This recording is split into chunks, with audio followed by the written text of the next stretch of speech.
नमस्कार, मैं वसंत रावल ज्योतिष विद्या ज्ञान चैनल के अंदर आज मैं आपको बताने आया हूं षोडश वर्ग कुंडलियों के अंदर होरा कुंडली का अध्ययन कैसे किया जाता है।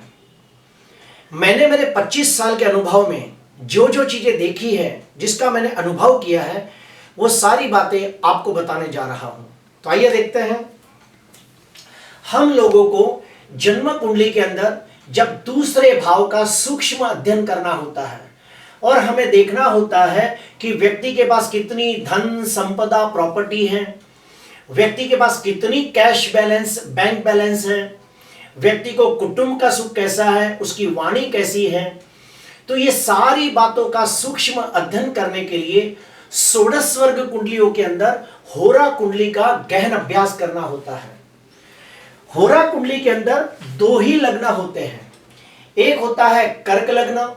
तो जब कर्क लग्न होता है तो सिंह राशि दूसरे भाव में आती है, और जब सिंह लग्न होता है तो कर्क राशि 12वें भाव में आती है। ये बात को खास समझना होता है। तो आइए शुरू करते हैं। जन्म कुंडली के अंदर लग्नाधिपति और धनाधिपति, आपकी कुंडली में कोई भी लग्न हो सकता है। जैसे कि एग्जाम्पल यहां पे मेष लग्न है, तो मेष लग्न के अंदर लग्नाधिपति कौन है? मंगल। धनाधिपति कौन है? शुक्र। तो जन्म कुंडली के अंदर लग्नाधिपति और धनाधिपति एक साथ युति करके सिंह लग्न की होरा में बैठे हो तो इसे बहुत शुभ माना गया है। ऐसे व्यक्ति कड़ी मेहनत करके धन कमाने वाले व्यक्ति होते हैं और 36 साल के बाद सर्व सुख संपन्नता प्राप्त करते हैं। दूसरा नियम बताने जा रहा हूं। जन्म कुंडली के अंदर दूसरे भाव का स्वामी ग्रह और दूसरे भाव का कारक ग्रह एक साथ युति करके सिंह लग्न की होरा में बैठे हो। एग्जाम्पल के तौर पे बता रहा हूं कि मेष लग्न की कुंडली है, दूसरे भाव का स्वामी ग्रह शुक्र और दूसरे भाव का कारक ग्रह है गुरु। तो शुक्र और गुरु अगर एक साथ युति करके सिंह लग्न की होरा में बैठे हो तो ऐसे व्यक्ति कड़ी मेहनत करके और बुद्धि का भी इस्तेमाल करके बहुत अच्छा धन कमाते हैं, और 36 साल के बाद उन लोगों की आर्थिक स्थिति में बहुत सुधार होता है और इन लोगों को कुटुंब का सुख भी बहुत अच्छा होता है और ये लोगों की वाणी बहुत ही प्रभावशाली होती है।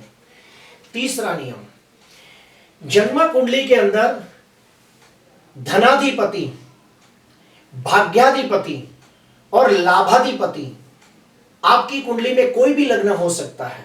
जैसे कि एग्जाम्पल के तौर पे मेष लग्न की कुंडली है तो धन स्थान का स्वामी हुआ शुक्र, भाग्य स्थान का स्वामी हुआ गुरु, लाभ स्थान का स्वामी हुआ शनि। तो इसी प्रकार आपकी कुंडली में कोई भी लग्न हो सकता है। तो जन्म कुंडली के अंदर धनाधिपति, भाग्याधिपति और लाभाधिपति, ये तीनों ग्रह कुंडली के अंदर स्वगृही, मित्र क्षेत्र या उच्च के होकर केंद्र त्रिकोण में बैठे हो, और यही तीन ग्रह सिंह लग्न की होरा में एक साथ बैठे हो तो ऐसे लोग बहुत ही बुद्धिमान, तेजस्वी और प्रभावशाली होते हैं। बड़े होने के बाद एक अच्छे व्यापारी या फिर एक प्रोफेशनल व्यक्ति बनते हैं और बहुत अच्छा धन कमाते हैं और एक से ज्यादा प्रॉपर्टी खरीदी करते हैं। ज्यादातर ऐसे लोग डॉक्टर, वकील या सीए देखे गए हैं।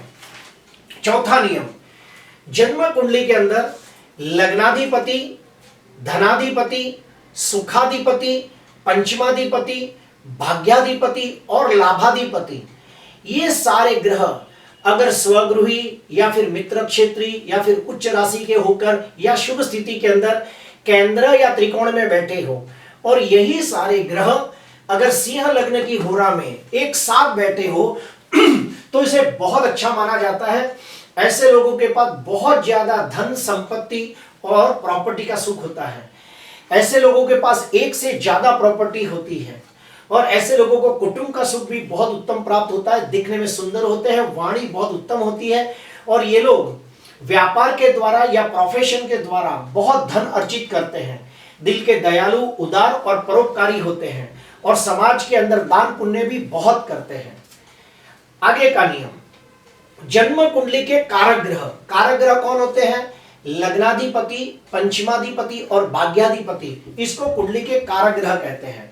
अगर जन्म कुंडली के अंदर लग्नाधिपति, पंचमाधिपति और भाग्याधिपति शुभ स्थिति में होकर केंद्र त्रिकोण में बैठे हो और ये तीनों तीन ग्रह के साथ धनाधिपति भी बैठा हो और ये चारों ग्रह सिंह लग्न की होरा में एक साथ बैठे हो तो बहुत अच्छा माना जाता है। ऐसे व्यक्ति दिल के बहुत ही दयालु, उदार, लोगों की मदद करने वाले, परोपकारी जीव होते हैं और इनमें कुछ खास कला होती है और ये लोग अपने कला के माध्यम से बहुत धन कमाते हैं। जैसे कि कोई अच्छा डांसर हो, कोई अच्छा सिंगर हो, ऐसा कोई भी स्पेशल व्यक्ति होता है जिसके पास कोई खास कला होती है और उस कला के माध्यम से वो बहुत धन अर्जित करता है और कम से कम 3 या 4 प्रॉपर्टी का मालिक बनता है और उनको कुटुंब का सुख भी बहुत अच्छा होता है।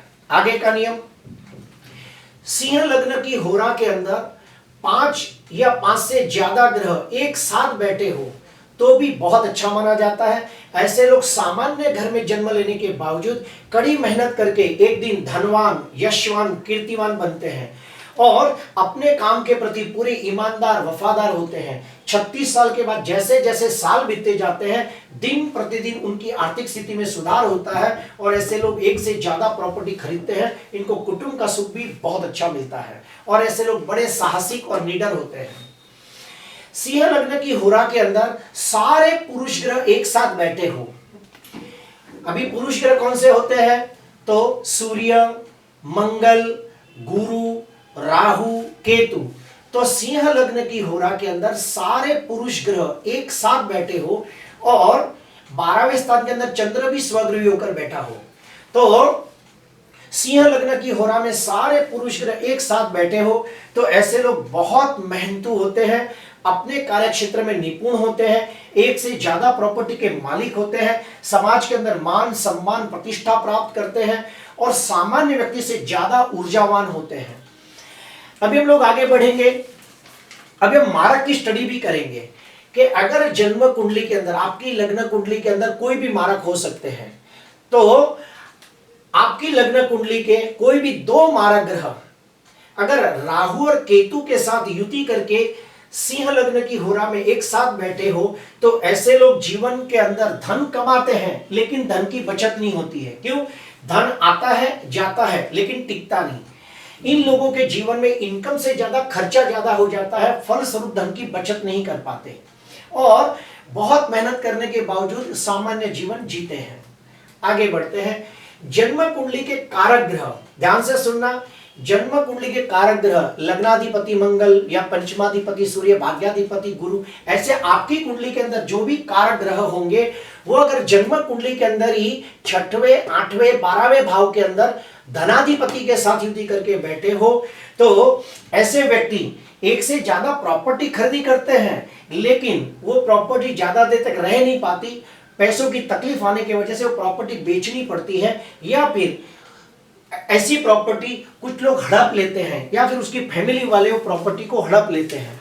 आखिरी नियम, सिंह लग्न की होरा में स्वगृही शुक्र बैठा हो। ध्यान से सुनना, सिंह लग्न की होरा के अंदर सूर्य स्वगृही होकर बैठा हो, 12वें स्थान के अंदर चंद्र भी स्वगृही होकर बैठा हो और जन्म कुंडली के कारक ग्रह लग्नाधिपति, पंचमाधिपति, भाग्याधिपति और धनेश ये 12वें स्थान के अंदर एक साथ बैठे हो तो ऐसे लोगों के पास एक से ज्यादा प्रॉपर्टी होती है लेकिन वो इतने बिजी होते हैं कि अपनी प्रॉपर्टी के तरफ ध्यान नहीं दे पाते या फिर वो प्रॉपर्टी को भोग ही नहीं पाते। प्रिय दर्शकों, मैंने मेरे 25 साल में जो जो नियमों को अप्लाई किया है, लोगों पे आजमाइश करके देखा है, वो सारे नियम आपको बताए हैं। मैं उम्मीद करता हूं आप ये सारे नियमों को अप्लाई करें। आज के लिए बस इतना ही। नमस्कार।